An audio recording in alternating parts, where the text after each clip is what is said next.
ಗುರುವಾದಿ ಮಹಾಂತರವೇ ವೈಷ್ಣವೇಂದ್ರಿಯವರಿಂದಲೇ ಶ್ರೀ ರಾಘವೇಂದ್ರ ಗುರವೇ ನಮೋ ಅತ್ಯಂತ ದಯಾಳವೇ. ಇಂದಿನ ದಿನ ಬಹಳ ವಿಶೇಷವಾದಂತಹ ದಿನ.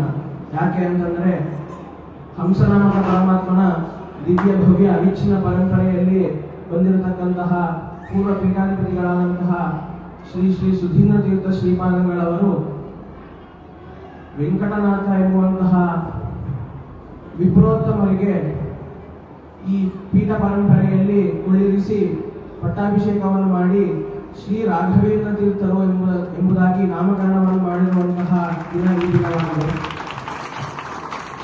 ಅದರ ಅಂದು ಶ್ರೀ ಸುಧೀಂದ್ರ ತೀರ್ಥ ಶ್ರೀಪಾದಂಗಳವರು ರಾಘವೇಂದ್ರ ತೀರ್ಥರಿಗೆ ಪಟ್ಟಾಭಿಷೇಕ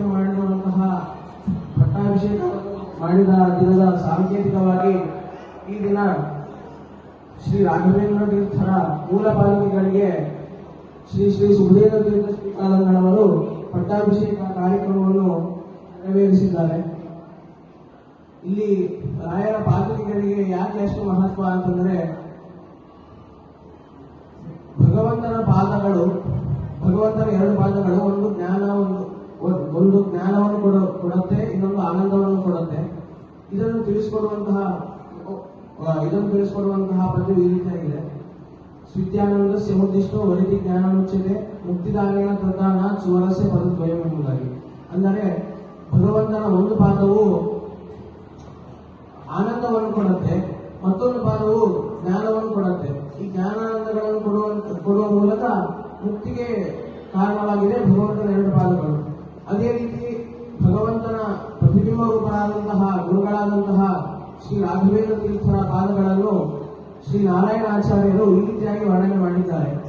ಶ್ರೀಮತೋ ರಾಘವೇಂದ್ರಸ್ಯ ನಮಾಮಿ ಪದಪಂಕುಜೆ ಕಾಮಿತಾ ಶೇಷ ಕಲ್ಯಾಣ ಕಲನಾ ಕಲ್ಪಪಾದಪೋ ಎಂಬುದಾಗಿ.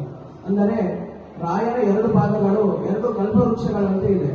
ಯಾರಾದರೆ ರಾಯರ ಪಾದಗಳಲ್ಲಿ ತಮ್ಮ ಇಷ್ಟಾರ್ಥವನ್ನು ಪ್ರಾರ್ಥನೆ ಮಾಡುತ್ತಾರೋ ಅವರಿಗೆ ರಾಯರ ಪಾದಗಳು ಹೇಗೆ ಕಲ್ಪವೃಕ್ಷವು ಬೇಡಿದನೆಲ್ಲವನ್ನೂ ಕೊಡುತ್ತೋ ಅದೇ ರೀತಿಯಾಗಿ ರಾಯರ ಪಾದಗಳು ಕೂಡ ಬೇಡಿದಂತಹ ಎಲ್ಲ ಅಭೀಷ್ಟಗಳನ್ನು ಕೊಡುತ್ತೆ.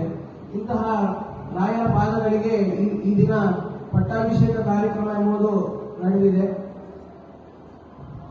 ರಾಯರ ಪಾದಗಳಲ್ಲಿ ತಾವೆಲ್ಲರೂ ತಮ್ಮ ಅಭೀಷ್ಟಗಳನ್ನು ಪ್ರಾರ್ಥನೆ ಮಾಡಿ ರಾಯರ ಅನುಗ್ರಹಕ್ಕೆ ಪಾತ್ರರಾಗಬೇಕಾಗಿ ಕೊಡ್ತಾ ಶ್ರೀಕೃಷ್ಣ ಅರ್ಪಣೆ.